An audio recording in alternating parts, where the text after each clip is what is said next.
আজকের অতিথি মন্দিরা চক্রবর্তী, আমাদের লেটেস্ট মুভি কাজল রেখার নায়িকা, আরেক কাজল রেখা, জি তাই না?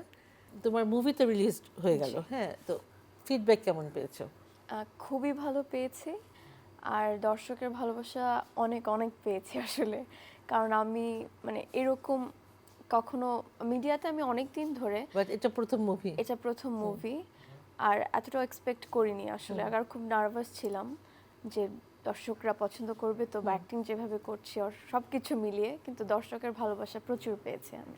সবচেয়ে ইন্টারেস্টিং হচ্ছে তুমি হচ্ছে চ্যানেল আইয়ের সেরা নাচিয়ের মেয়ে, একদমই। তাই না?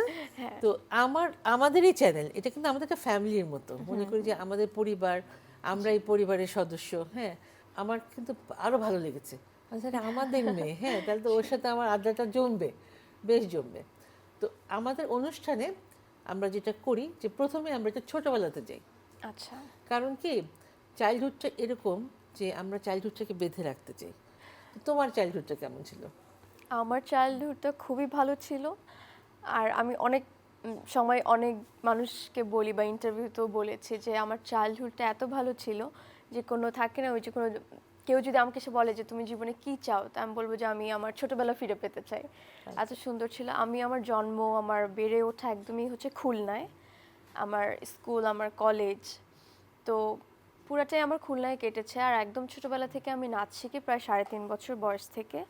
সো ওই যে নাচের বন্ধু বান্ধব বা স্কুল লাইফের বন্ধু বান্ধব, ওদেরকে নিয়েই আমার পুরোটা টাইম কেটেছে। আর থাকে না ছোটবেলায় মেয়েরা একটু পুতুল খেলতে পছন্দ করে বা ভালোবাসে, আমার সামহাও এটা আসলে হয়নি, আমার কখনো পুতুল খেলা হয়নি। আমি পড়াশোনা নিয়ে আমার আমি নাচ শিখতাম, আমার মা গানেও ভর্তি করেছিল, কবিতা আবৃত্তিতে ভর্তি করেছিল, পছন্দ সব। করতেন তারা? হ্যাঁ, তো সব কিছু মিলিয়ে আমি মানে কিছু না কিছু নিয়ে বিজি থাকতাম। এজন্য বাসায় এসে যে একটা টাইম থাকে পুতুল খেলা, ওটা আর আমার কখনো হতো না। হয়নি। কিন্তু আমার তাতে কোনো আফসোস নেই, কিন্তু আমার ছোটবেলা খুবই ভালো কেটেছে। তোমার প্রথম মুভিটাই এমন একজন ডিরেক্টরের সাথে কাজ করেছো যিনি খুবই নামকরা একজন মানুষ, একদমই। গিয়াসউদ্দিন সেলিম। তো এই সিনেমাতে কাজ করতে গিয়ে তোমার অপোজিটে ছিল শরীফুল রাজ, জি, তার সাথে কাজের অভিজ্ঞতাটা কেমন? অভিজ্ঞতা খুবই ভালো। আর সব থেকে বড় কথা হচ্ছে আমি আসলে খুবই স্যাটিসফাইড কাজটা করে। কারণ আমি প্রথমে খুবই নার্ভাস ছিলাম, কারণ জীবনে প্রথম আমি চলচ্চিত্রের কাজ করছি। আর আমি ওখানে একদমই নতুন ছিলাম। যারা আসলে যারা ছিলেন আমার সাথে, ইরেশ জাকের ভাই, শরীফুল রাজ, মিথিলা আপু, তারপরে হচ্ছে পাভেল ভাই, সবাই আর কি সিনিয়র আমার থেকে। আর তখন একটু মানে টেনশন হচ্ছিল যে ওদের সাথে কি আমি পারবো অভিনয়ে কিনা। পেরে উঠবো বা কি হবে, আবার সেলিম ভাই ডিরেক্টর, সবকিছু মিলে একটু ভয় লাগছিল। কিন্তু ডে বাই ডে যাওয়ার পর ও আসলে প্রত্যেকের জায়গা থেকে আমাকে এত হেল্প করেছে। তো আমার কাছে মনে হয় ওই জন্যই আমি আসলে আমার ভিতর থেকে কাজটা দিতে আরো মানে ভালো করে পেরেছি। তোমাকে দেখতেও সুন্দর লেগেছে ওখানে। Thank you. হ্যাঁ, আর মিথিলার সাথে তোমার কাজের রসায়নটা কেমন ছিল? তার সাথে ও সব তো সিনিয়র থেকে অভিনেত্রী, হ্যাঁ। ভালো ছিল আমার, কারণ সিনেমাতে দর্শক যেটা দেখেছে যে আমাদের মানে ক্ল্যাশ, সম্পর্কটা একদমই বাজে। ক্ল্যাশ, হ্যাঁ। এক্স্যাক্টলি, কিন্তু ক্যামেরার পিছনের গল্প একদম ভিন্ন। আমরা আসলে মানে সে আমাকে পুরো ছোট বোনের মতো ভালোবাসতো। আর তার সাথে আমার সিন যেহেতু বেশি ছিল, তো তার সাথে আমার সময়টা অনেক বেশি কেটেছে। তার সাথে গল্প করা, আড্ডা দেওয়া, বা আমাদের যেখানে শুটিং হতো, প্লেসটা তো অনেক বড় ছিল সুসং দুর্গাপুরে, তো আমরা যেখানে সেখানে বাগানে জঙ্গলে ঘুরতে চলে যেতাম গল্প করতে করতে। তো তার সাথে আমার ভালো ছিল বন্ডিং বেশ।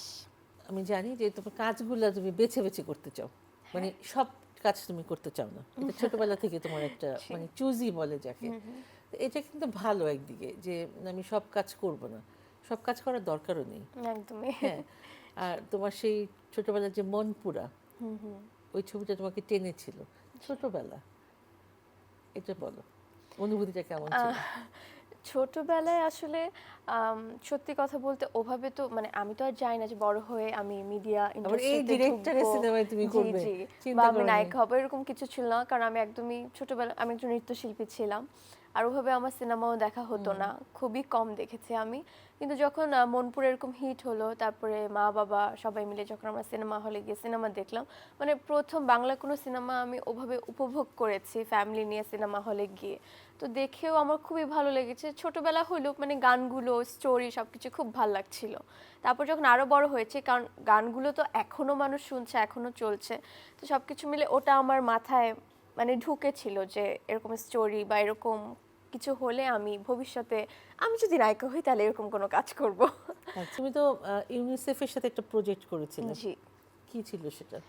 ইউনিসেফের এটা হচ্ছে করোনার সময় একটা করোনারি প্রজেক্ট ছিল। স্টোরিটা হচ্ছে মানে করোনায় মানুষজনের কি করা উচিত, কতটা সেফ থাকা উচিত না, এরকমই ছিল। ডিরেক্টর ছিল হচ্ছে গিয়াসউদ্দিন সেলিম ভাই। এই ওনার সাথেই কাজ করা জি হচ্ছে জি, তোমার? ওটাই আমার হচ্ছে ফার্স্ট কাজ, মাত্র 3 দিন একটা শ্যুট ছিল আমাদের। তো ওখান থেকে বেসিক্যালি তার যে লাইন প্রোডিউসার ছিলেন না, তুরান ভাই, উনি আমাকে কাজল রেখা বলে ডাকতেন।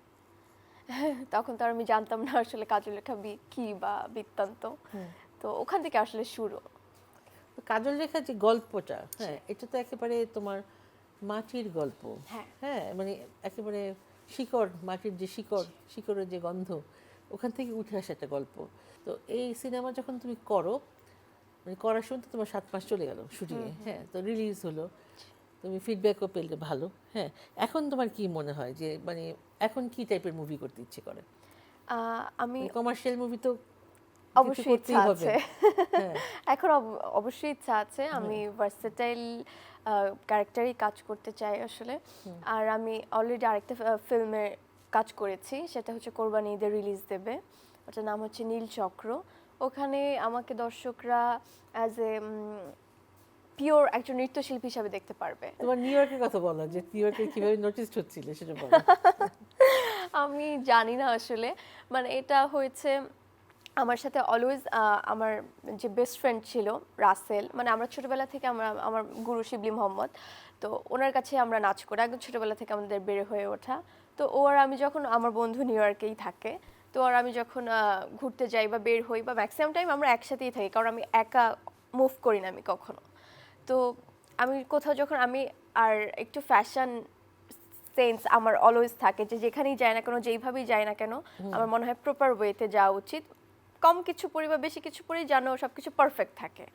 তো অলওয়েজ আমি ওটা মেনটেন করে চলতাম। কিন্তু সামহাও আমি দেখতাম যে যখন আমি কোথাও হেঁটে যাচ্ছি, বা আমার এরকম অনেক ভিডিও আছে, তো আশপাশ থেকে সবাই খুব নোটিস করতো, তখন আমি ওটা ফার্স্টে খেয়াল করিনি, তখন আমার বন্ধু বলল রাসেল যে দোস্ত তুই কি এটা দেখেছিস? আমি যে কি? তখন বলে ভিডিওতেই দেখ, তুই যখন হেঁটে যাস বা আমি তোর ভিডিও করে দিই সব সময়, আশপাশ থেকে তোকে সবাই দেখতে থাকে এবং অনেকে দাঁড়িয়ে তোর ভিডিও করতে থাকে।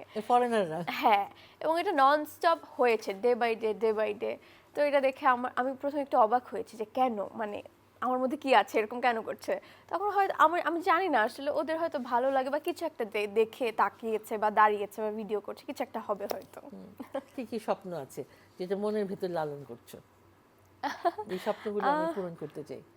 ওরকম আসলে তেমন কোনো স্বপ্ন নেই আমার, কারণ সবকিছুই পূরণ হয়ে গিয়েছে, মানে অনেক বড় কোনো স্বপ্ন দেখি না আমি তাড়াতাড়ি? আসলে। হ্যাঁ, কিন্তু আমি শুধু চাই যে যেহেতু আমি মিডিয়াতে মানে কাজ করা একদম রানিং ভাবে স্টার্ট করেছি, এতটুকুই চাই যে আমি ইন ফিউচার আমি অনেক পাকাপোক্ত ভালো একজন অভিনেত্রী হতে চাই। ওই দিকে মনোযোগটা দিতে চাও? হ্যাঁ। আচ্ছা, এটা ভালো। ছেলে হলে কি করতে? এটা তো কখনো ভেবে দেখিনি, ছেলে হলে কি করতাম। আই থিঙ্ক কোনো বিজনেসম্যান হতাম। তাই? জি। ওইটা পছন্দ, ওই হ্যাঁ, সেক্টরটা পছন্দ। জি। তো বাংলাদেশে এখন তো তুমি নোটিস হচ্ছ, জি। বাংলাদেশে নিউ ইয়র্ক কথা তো বললাম, তো তখন তোমার ফিলিং কেমন ফিল করো আমি খুবই ভালো ফিল করি। কাজল লেখার পর? হ্যাঁ হ্যাঁ, মানে ব্যাপারটা এরকম হয়েছে যে আগে তো আমাকে তুমি তো ওভাবে কাজ কম করেছো, কম মানে করেছি, কাজ তো ওভাবে করোনি সেভাবে। মানুষ আমাকে সত্যি কথা বলতে একদমই চিনতো না, কিন্তু এখন বাইরে গেলে সব থেকে মজার ব্যাপার হচ্ছে আমার যে নাম মন্দিরা চক্রবর্তী, এটা অনেকে ভুলে গিয়েছে। সবাই বলে ওই যে কাজল রেখা, কাজল রেখা প্লিজ আপনার সাথে একটা ছবি তুলবো, আপনার সাথে একটা কথা বলতে চাই। মানে যে যতটুকুই বলছে ম্যাক্সিমাম মানুষজন আমাকে সম্বোধন করছে কাজল রেখা হিসাবে। তো এই জিনিসটা আমার কাছে খুবই ভালো লাগছে যে তারা মানে সিনেমাটা দেখার পরও হচ্ছে যে আমি তো আমার পার্সোনাল লাইফে যে কোনো একটা ড্রেস পরছি বা আমাকে অন্যরকম লুকে লাগছে, কিন্তু তারপরও তারা ওটা মাথায় রেখে যে নাম এটা মন্দিরা না, এটা কাজল রেখা। তো এই জিনিসটা আমি খুব মানে ভালো লাগছে আমার। তো কাজল রেখা এখানে তুমি তো নতুন নায়িকা, নতুন, এটা তো জি। প্রথম ছবি, আরো মুভি করবে, আরো নাম করবে, হ্যাঁ। তো একটা সময় যখন মনে করো যে একেবারে সুপারস্টার হয়ে যাবে, হ্যাঁ, তখন কি এমনই থাকবে? আমার তো একদমই মনে হয় তাই। আমি কিন্তু শরীফুল রাজের ভীষণ ভক্ত পরাণ দেখার পর। আমিও পরাণ ছবিটা সত্যি। দেখার পর দেখতে গিয়েছি প্রথমে, মুভি এটা দেখা হয় না আমার সেরকম, জি। অনেক মানে ব্যস্ত থাকি তো, এটা দেখবই, হ্যাঁ এটা আমি দেখবই। তো গেলাম, দেখার পর টিস্যু শুধু ভিজে যাচ্ছে, টিস্যু এটা ন্যাচারাল অভিনয়, জি, ওর জি। ওর থ্রোটা হচ্ছে যে অভিনয় খুব ন্যাচারাল। তো এই যে একসাথে কাজ করা, তোমার কমফোর্টেবল মানে কমফোর্ট জোন হয়েছে ওখানে, মানে ভালো লেগেছে কাজ করা। আবার যদি নায়কের সাথে তোমার না বনতো তাহলে কিন্তু ভালো লাগতো না, একদমই না। তাই না? নাচ, অভিনয় এর পাশাপাশি ভবিষ্যতে সংসারে তো ঢুকতে হবে। তো কেমন ছেলে পছন্দ করো? আম, কেমন মানে ছেলে একটু পছন্দ বায়োডাটা করি? দিলে হ্যাঁ, হ্যাঁ। দর্শকরা দেখছে আর কি সেজন্য। উম, আমি জানি না দর্শকরা এটা কিভাবে নেবে আসলে।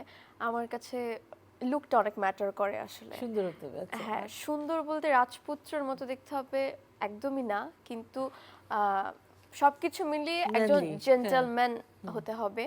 আর তার থেকেও বড় কথা হচ্ছে ভালো মনের মানুষ হতে হবে। আমাকে ভীষণ ভীষণ ভীষণ পরিমাণে ভালোবাসবে। আচ্ছা আমি যতটুকু তার বাবা মাকে, তার ফ্যামিলিকে রেসপেক্ট করবো, আমিও চাবো সেম হইতে সেও আচ্ছা। আমার ফ্যামিলিকে করুক। দ্যাটস ইট, এর থেকে বেশি আর কি চাবো। আচ্ছা, গান করো?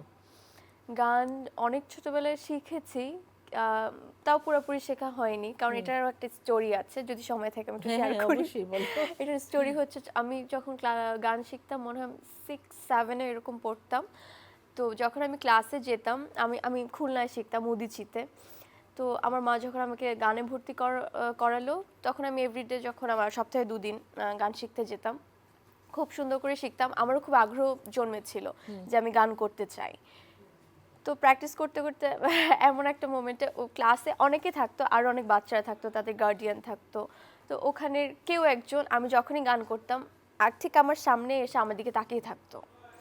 আর এই জিনিসটা সামহাও তখন হয়তো আমি নিতে পারতাম না। আমি আমি গানে আর মানে অ্যাটেনশনটা ওভাবে দিতে পারিনি, কারণ আমার মা সবসময় চিন্তা হতো উনি আমার দিকে কেন এইভাবে তাকিয়ে আছে, কেন এইভাবে তাকিয়ে আছে। তো এরকম করতে করতে এই ব্যাপারটা আমি আমার মা বাবাকেও শেয়ার করতে পারিনি। মানে ডে বাই ডে হলো কি, যে আমি আমার মন খুলে আর গান গেতে পারতাম না, মন খুলে টিচারের কাছে আমি শিখতে পারতাম না। তো এই ব্যাপারটা আস্তে আস্তে যখন হতে লাগলো, কারণ যখন আমি ক্লাসে যেতাম তখনই ওই ব্যক্তির সামনে এসে আমার দিকে নাইসলি বইতে তাকিয়েই থাকতো তাকিয়েই থাকতো। তো আমার কাছে মনে হতো যে না, এইভাবে আসলে হবে না, আমি আসলে গানটা শিখতে পারছি না। তখন মা বাবাকে গিয়ে বললাম আমার আসলে গানের প্রতি ওইভাবে আগ্রহ নেই, আমি আসলে গানটা শিখতে চাই না। কিন্তু বড় হয়ে আমার কাছে মনে হলো যে আমি তো আসলে গানটাকে অনেক ভালোবাসতাম। তো আমার মনে হলো যে মা বাবাকে ওটা না বলে আমার আসলে সত্যিটাই বলা উচিত ছিল, বা এটাও বলতে পারতাম যে আমি অন্য কোনো শিক্ষকের কাছে আমি গানটা শিখতে চাই বা তালিম নিতে চাই। কিন্তু আমি পুরোটা গান শেখাটাই বাদ দিয়ে দিয়েছি। তো এটা আমার কাছে এখন তোমার খুবই পছন্দের একটা, আফসোস লাগে যে গানটা আমার শেখা উচিত ছিল কিন্তু আসলে। আসলে যারা গান করে, হ্যাঁ, তারা কিন্তু একসাথে নাচ করতে পারে না। এটা আমি আবার শুনেছি এটা অনেকের কেন কাছে। হয় না? হ্যাঁ, নাচ করলে তোমার গলায় প্রেশার পড়বে, জি, হ্যাঁ, আর যারা গান করে তারা তো রেওয়াজের মধ্যে থাকে, একদমই। হ্যাঁ। কারণ আমি গান করতাম এক সময়, অনেক আগে। তোমার মধ্যে একটা সফটনেস আছে, হুম, খুব মিষ্টি ব্যবহার। সাধারণত অনেক নায়িকাদের অনেক অহংকার থাকে, সেটা তোমার নাই। খুব সুইট, হাসি খুশি, এবং এমনই তুমি থাকো। এমনই একটা থ্যাংক মন্দিরাকে আমরা চাই যে সে যেন এমনই থাকে আগামী 10 বছর পরেও। দোয়া করবেন আমার জন্য। তো আমাদের আজকের অনুষ্ঠানে তুমি সময় দিয়েছো ব্যস্ততার মধ্যে, তুমি অনেক ভালো থাকো। তোমার জন্য রইল আমাদের রূপান্তরের পক্ষ থেকে শুভকামনা। Thank you so much. তুমি কিছু বলতে চাও দর্শকদের? দর্শকদের শুধু এতটুকু বলতে চাই, আপনারা আমাকে অনেক ভালোবাসা দিয়েছেন, আর আমি একদমই নতুন আপনাদের মাঝে। সামনে আরও কাজ নিয়ে আসতে চাই, আরও অনেক অনেক বেশি ভালোবাসবেন, দোয়া করবেন। আর চ্যানেল আইকে কিছু বলার নেই, নতুন করে এটা আমারই পরিবার। তারপরও ধন্যবাদ দিই চ্যানেল আইকে। Thank you. আজকের অনুষ্ঠান আপনাদের কেমন লাগলো? যদি ভালো লেগে থাকে তাহলে তো আমরা ভাববো যে আসলে আপনাদের পছন্দের একটা মানুষকে উপহার দিতে পেরেছি। আমি চলে আসব এই দিন এই মুহূর্তে আপনাদের সামনে অন্য কোনো অতিথিকে নিয়ে। মন্দিরের জন্য দোয়া করবেন, ও যেন আরও আরও অনেক উপরে উঠতে পারে, ওর স্বপ্নগুলোকে পূরণ করতে পারে। ভালো থাকবেন।